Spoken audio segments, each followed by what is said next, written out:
सो देखिए बेटा, जो हम लास्ट वीडियो में डिस्कस कर रहे थे, उस वीडियो में हमने डिस्कस किया मार्कोनी-कॉप्स रूल का मैकेनिज्म क्या है, राइट बेटा। तो यहाँ पे दो पाथ में आपका पहली बात तो इंटरमीडिएट क्या बनता है, कार्बोकटायन। और पहला जो इस एल्कीन पे अटैक होता है वो होता है H पॉजिटिव का। H पॉजिटिव का मतलब हुआ कि इलेक्ट्रोफाइल का। तो एडिशन रिएक्शन है और उसमें भी पहला अटैक है इलेक्ट्रोफाइल का। तो इस टाइप के रिएक्शन को हम क्या बोलेंगे, इलेक्ट्रोफिलिक एडिशन रिएक्शन। यहाँ पे हमने मेंशन भी किया था, this is electrophilic addition reaction. ठीक है बेटा, तो यहाँ से हमने बना लिया है and this is the slow step. So obviously slowest step is rate determining step, जो बताता है कि क्या है, क्या उसका रेट है, क्या उसका ऑर्डर है, everything is being determined by slowest step of the reaction. तो ये हो गया मार्कोनी-कॉप्स रूल। यहाँ पे कई बार क्या होता है कि आपका रीअरेंजमेंट की भी पॉसिबिलिटी होती है। जैसे मैं आपका एक दो एग्जांपल्स लेती हूँ जहाँ पे रीअरेंजमेंट की पॉसिबिलिटी है, वो हम देखते हैं कैसे हैं। जैसे सपोज करिए आपके पास जो एल्कीन है वो ये वाला एल्कीन है। कुछ और एग्जांपल्स लेते हैं, उसके बाद रीअरेंजमेंट का केस देखेंगे। देखिए ये एल्कीन है आपका, ठीक है बेटा। Now this is the alkene, इसमें हम ऐड करते हैं HCl at 273 degree Celsius approximately. तो प्रोडक्ट अपना क्या बनेगा। अब आप देखिए, अगर मान लो, अब कैसे इमेजिन करना आपने, इस कार्बन पे देखो कितने हाइड्रोजन है, इधर कार्बन जुड़ा, इधर कार्बन जुड़ा, इधर कोई तो हाइड्रोजन नहीं है और इस कार्बन पे एक हाइड्रोजन है।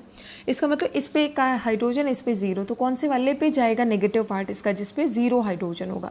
तो प्रोडक्ट क्या बनेगा, दिस गोज लाइक दिस, और Cl यहाँ जुड़ जाएगा और H यहाँ जुड़ जाएगा। तो ये क्या बन जाएगा, इसका प्रोडक्ट बन जाएगा। एक और केस लेते हैं हम लोग, CH3 CH2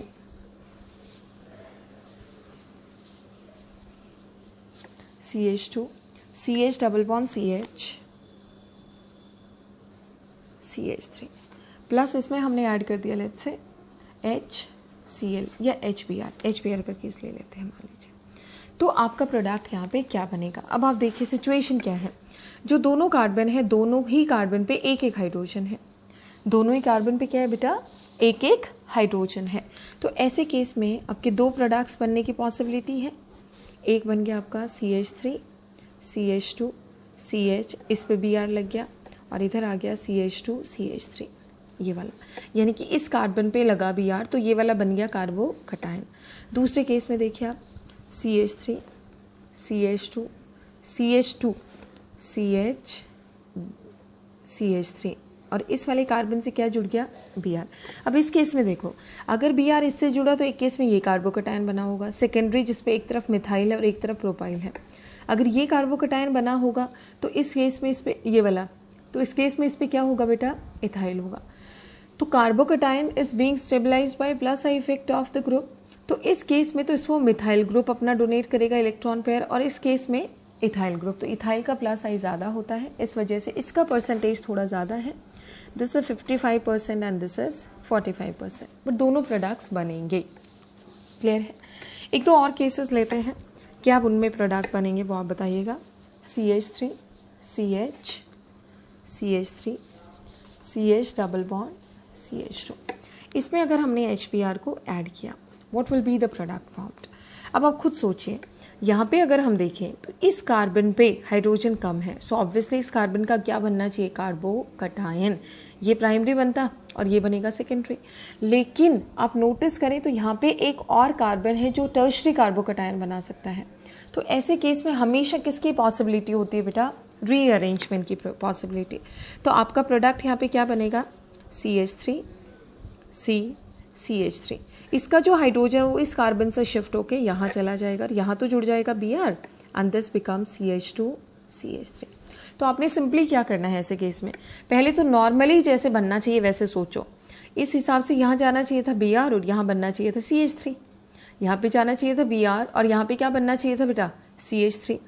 लेकिन अगर ये इस पे Br जाएगा, यानी कि इस पे पॉजिटिव चार्ज आया, इस पे पॉजिटिव आने का मतलब सेकेंडरी कार्बोकटायन। लेकिन यहाँ पे अगर ये हाइड्राइड यहाँ शिफ्ट कर जाता है इससे इस कार्बन पे, तो पॉजिटिव किस पे आ जाएगा, यहाँ पे। तो बेसिकली यहाँ पे क्या हुआ है, रीअरेंजमेंट ऑफ कार्बोकटायन। सेकेंडरी से किस में कन्वर्ट कर दिया हमने, टर्शरी में कन्वर्ट कर दिया है। तो ये आपका बन गया यहाँ पे मेजर प्रोडक्ट। ठीक है, इसके अलावा क्या बन जाएगा, CH3 CH CH3, this is your major product. एक इस पे Br लग जाएगा एंड दिस इज CH3, ठीक है। सो इसका मैकेनिज्म हम देखें तो हुआ क्या होगा, देखते हैं एक बार। सबसे पहले HBr breaks down into H positive plus Br negative, फिर देखिए CH3 CH3 CH double bond CH2 और यहाँ पे भी एक हाइड्रोजन है। सबसे पहला अटैक हुआ H पॉजिटिव का। H पॉजिटिव के पास दो चॉइसेस हैं, इससे जुड़े इसको कार्बोकटायन बनाए, इससे जुड़े इसको कार्बोकटायन बनाए। तो ये क्या करेगा, इससे जुड़ेगा इसको बनाएगा बिकॉज दिस इज सेकेंडरी। तो क्या मिलेगा हमें यहाँ से product CH3 CH CH3 CH positive and then CH3, ये मिल गया हमें कार्बोकटायन। बट देखिए दिस इज सेकेंडरी कार्बोकटायन, तो ये अपने आप को क्या करेगा बेटा, रीअरेंज करेगा। रीअरेंज करने का मतलब हुआ कि कुछ ऐसे फॉर्म में कन्वर्ट होगा जो इससे भी ज़्यादा स्टेबल कार्बोकटायन होगा।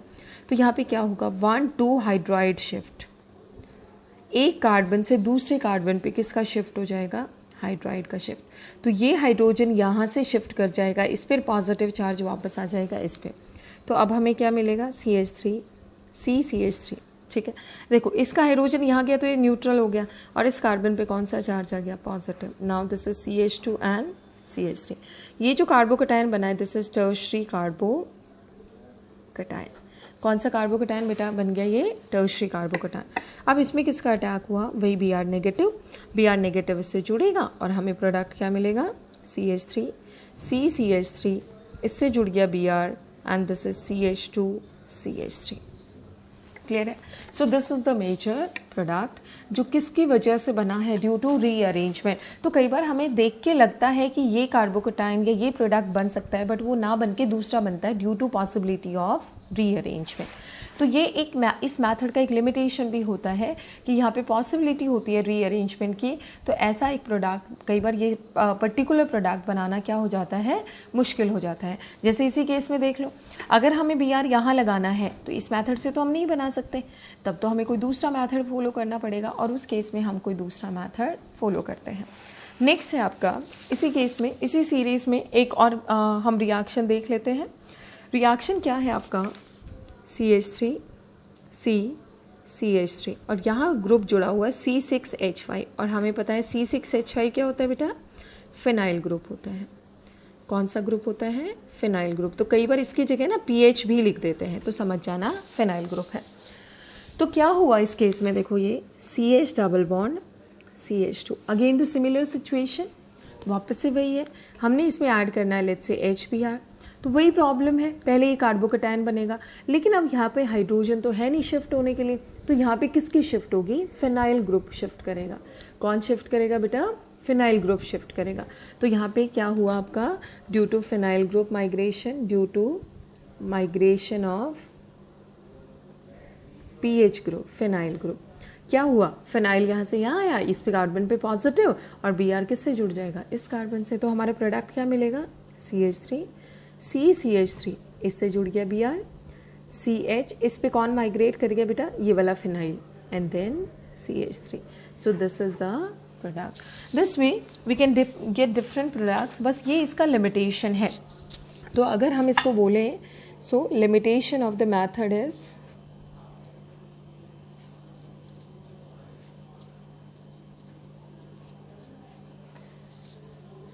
there are chances of rearrangement of the product। जो हम एक्सपेक्ट करते हैं उससे हमें क्या मिलता है, रीअरेंज्ड प्रोडक्ट मिलता है। और ये होता किसकी वजह है, due to stability of carbocation. ठीक है, अब बात की हमने मार्कोनिकॉव्स रूल की, अब हम डिस्कस करते हैं अगर हमने पेरोक्साइड यूज़ किया है। सपोज करिए हम कुछ रिएक्शंस में आपको करवा के दिखाती हूँ, CH3 CH double bond CH2, कैसे कैसे देखिए एक्सपेरिमेंटली क्या हुआ। इसमें डाला HCl, क्या प्रोडक्ट मिला, CH3 CHCl CH3 according to Markovnikov's rule.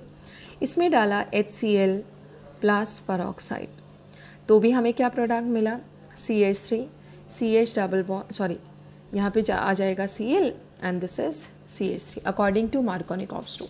तो देखो यहाँ पे मार्कोनिकॉव्स रूल, यहाँ पे भी मार्कोनिकॉव्स रूल। MR का मतलब है आपका मार्कोनिकॉव्स रूल।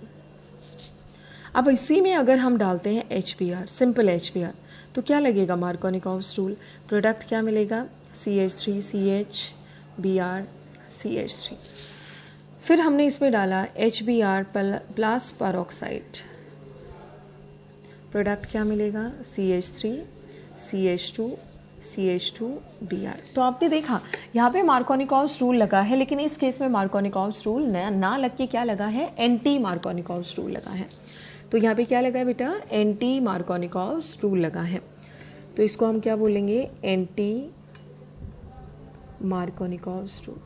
ठीक है, तो अब हम डिस्कस करते हैं एंटी मार्कोनिक, मानी Br को जाना चाहिए था इस कार्बन पे according to Markovnikov's rule, but ये गया इस पे, तो इसको एंटी, उसका ऑपोजिट बोलेंगे। सो अब बात आती है एंटी मार्कोनिकॉव्स रूल। इसको पेरोक्साइड इफेक्ट भी बोलते हैं, क्योंकि ये सारा खेला किसका है, पेरोक्साइड का है।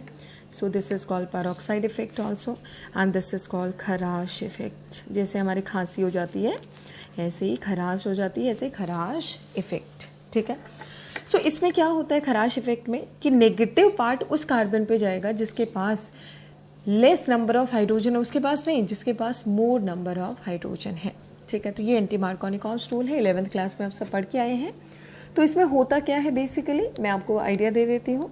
पहली चीज तो this is only applicable in case of HBr, in HBr peroxide, इस केस में सिर्फ लगेगा ये। ठीक है, not in HCl, neither in HCl nor in HI, किसी में भी नहीं लगेगा। ठीक है, सो रीजन क्या है कि सिर्फ HBr में ही क्यों लगता है, इसका रीजन ये है कि देखो, इसके लिए हमें मैकेनिज्म समझना पड़ेगा। इसके लिए हमें क्या करना पड़ेगा, मैकेनिज्म को समझना पड़ेगा ना। What is the mechanism behind this, तो वो हम एक बार डिस्कस कर लेते हैं थोड़ा क्विकली, ऑल्दो हमने लास्ट क्लास में डिस्कस कर लिया था mechanism. So let's talk about the mechanism of the reaction की मैकेनिज्म क्या है। मैकेनिज्म आपका है, आपने लिया HBr और HBr के साथ लिया है पेरोक्साइड, तो रिएक्शन अपना क्या है, CH3 CH double bond CH2 plus HBr in the presence of peroxide, the product obtained will be CH3। देखो आइडियली तो Br यहाँ जाना चाहिए था अकॉर्डिंग टू मार्कोनिकॉव्स रूल, लेकिन इस हिसाब से कहाँ जाएगा, Br इस वाले कार्बन पे जाएगा, CH3 CH2 CH2 Br, that will be the product. तो हम इसका मैकेनिज्म देख लेते हैं बेटा एक बार, क्या है इसका mechanism. So let's look into the mechanism of the reaction, कि इसका मैकेनिज्म क्या है। सबसे पहले हम एग्जाम्पल लेते हैं, let's say peroxide we have taken is benzoyl peroxide. Peroxide हमने कौन सा लिया है, बेंजोइल ग्रुप है, बेंजोइल पेरोक्साइड।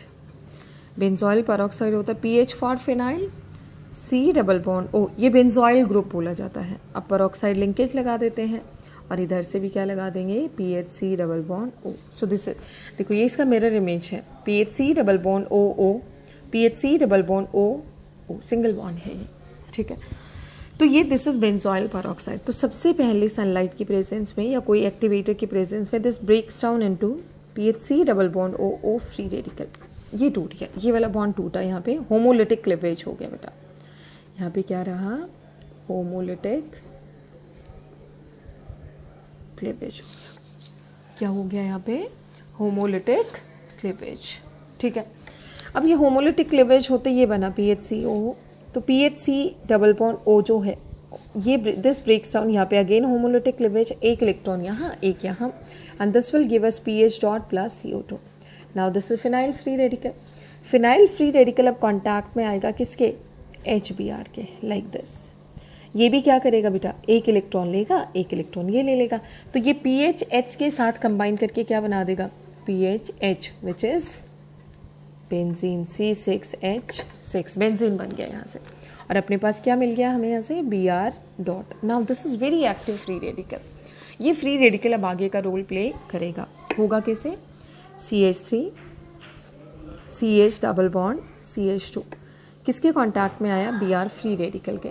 सो Br फ्री रेडिकल के कांटेक्ट में आते देखो इसमें भी अगेन होमोलिटिक क्लीवेज, एक पाई इलेक्ट्रॉन इधर, एक पाई इलेक्ट्रॉन इधर। अब आप खुद सोचो, अगर Br इस कार्बन से जुड़ता है तो ये फ्री रेडिकल बनेगा, और इससे जुड़ा तो ये फ्री रेडिकल, तो यहाँ पे दो पॉसिबिलिटीज हैं। अगर Br इससे जुड़ा तो इस पे डॉट आएगा CH3 CH, अगर Br इससे जुड़ गया तो ये क्या बन गया CH2 डॉट, और अगर इससे जुड़ा Br तो इस पे dot CH3 CH dot CH2 Br। अब देखो this is primary carb free radical and this is secondary free radical. This is secondary free radical which is more stable. Primary is more stable than secondary. Primary क्या है, ज़्यादा stable है किसके comparison में, secondary के comparison में। तो हमारा जो प्रोडक्ट बनेगा वो क्या होगा बेटा, because free radical stability is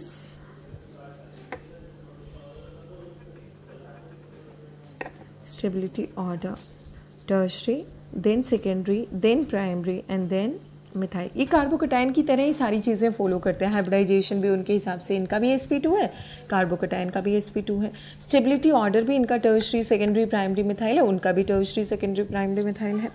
तो ये आ गया है फ्री रेडिकल स्टेबिलिटी ऑर्डर। ठीक है बेटा, नेक्स्ट आता है अब आपका, तो आपका इसका मतलब ये बन गया, इसमें अब क्या जुड़ जाएगा, अब अपने पास क्या बचा हुआ है HBr, हमारे पास और बहुत सारे हैं।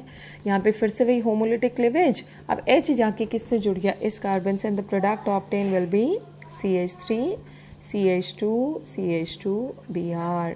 तो देखो अब Br ऑटोमेटिकली किस पे चला गया, उस वाले कार्बन पे जिस पे कि नंबर ऑफ हाइड्रोजन क्या है, ज़्यादा है। So this way it follows anti Markovnikov's rule. इसके कुछ एग्जाम्पल्स हम डिस्कस करते हैं। आई होप ये क्लियर हो गया है आपको कि क्यों ये HBr के केस में होता है। तो पहले मैं एग्जाम्पल्स डिस्कस करती हूँ, फिर मैं बताऊंगी कि HCl और HI में क्यों नहीं होता है ये। सो नेक्स्ट है some more examples of this type of reactions. CH3 CH3 double bond CH2, इसमें हमने ऐड कर दिया HBr in the presence of peroxide and some sunlight. क्या प्रोडक्ट बनेगा बेटा हमारा, वही सेम एज पर एंटी मार्कोनिकॉव्स। HBr पेरोक्साइड देखते हैं आप समझ जाना, anti Markovnikov's rule, hydrogen peroxide है ये, CH3 CH3। अब देखो इस पे तो जुड़ गया हाइड्रोजन और इस पे जुड़ गया CH2 Br। So the product obtained is according to anti Markovnikov's rule. कुछ और एग्जाम्पल्स डिस्कस कर लेते हैं हम। Let's say this is the alkene, HBr क्या है यहाँ पे, HBr sunlight and the peroxide, ये पेरोक्साइड है लेट्स से। ठीक है बेटा, अब देखो इस हिसाब से अगर देखें तो क्योंकि यहाँ पे एंटी मार्कोनिकॉव्स लगे, तो एंटी मार्कोनिकॉव्स में Br उस पे जाएगा जिसपे नंबर ऑफ हाइड्रोजन ज़्यादा है, तो आपका प्रोडक्ट क्या बनेगा, the product obtain will be, ये डबल से सिंगल हो गया, Br इस पे जुड़ गया है, now rest of the things will be same. So कौन सा रूल लग गया है, एंटी मार्कोनिकॉव्स रूल। एक और एग्जाम्पल ले लेते हैं हम इसी टाइप का। Let's say this is the alkene, similar वही है आपका HBr H new, let's say the peroxide है CH3OO CH3। क्या प्रोडक्ट आपको मिलेगा, the product obtain in this case, अगर ये पेरोक्साइड ना होता तो Br यहाँ जाता जहाँ पे लेस नंबर ऑफ हाइड्रोजन है, अब Br कहाँ जाएगा, now Br will go to this carbon, right बेटा।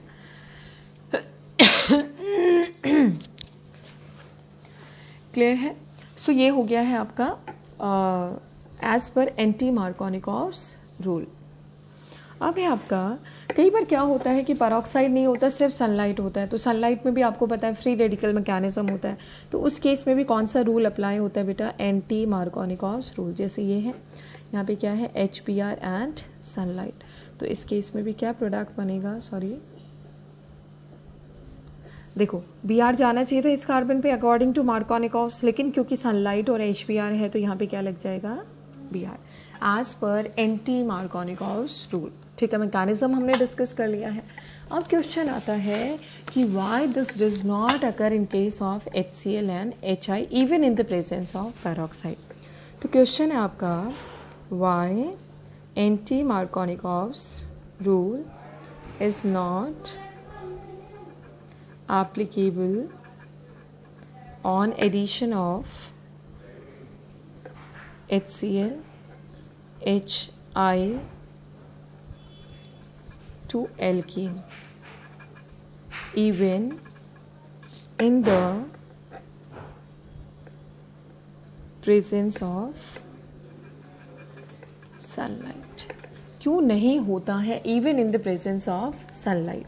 उसका रीज़न क्या है? Sorry, even in the presence of peroxide, उसका रीज़न क्या है बेटा? आपने देखा था इसका मैकेनिज्म, पेरोक्साइड ने HBr बॉन्ड टूटने में हेल्प की थी, पेरोक्साइड ने HBr बॉन्ड तोड़ने में हेल्प की थी।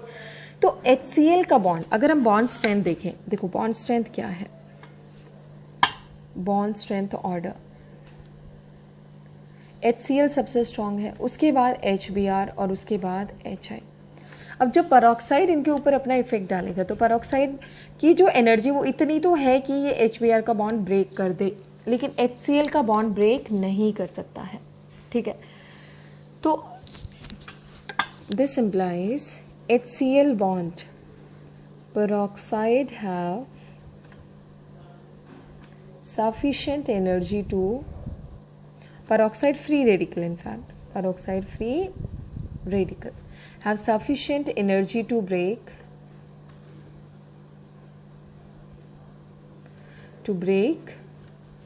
HBr bond, right? HBr bond तो तोड़ देगा, बट कैन नॉट ब्रेक, इतनी एनर्जी नहीं, क्योंकि HBr से ज़्यादा किसके लिए चाहिए? HCl के लिए। Can not break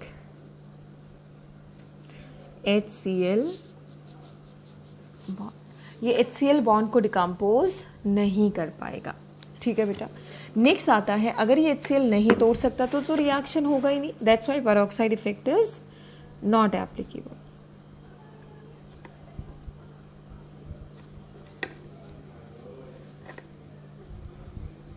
applicable in HCl।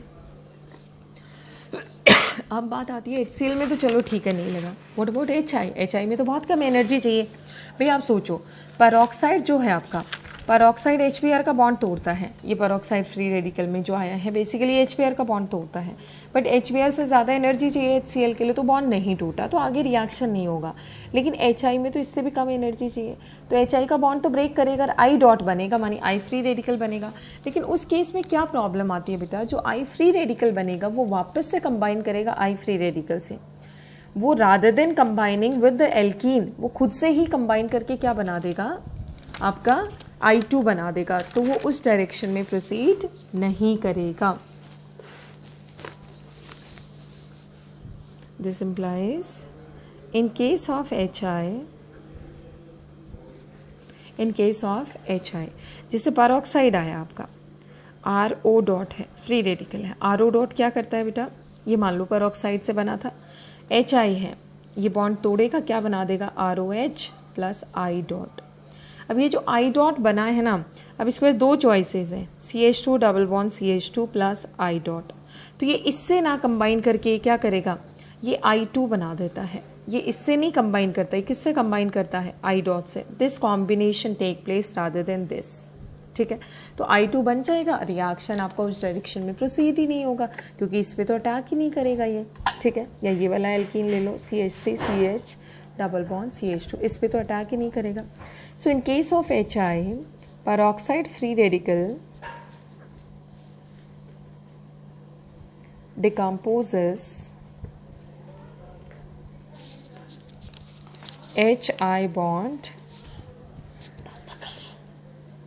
but I free radical, I dot, combines with itself and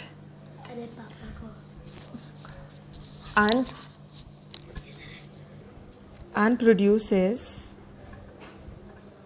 I2 rather than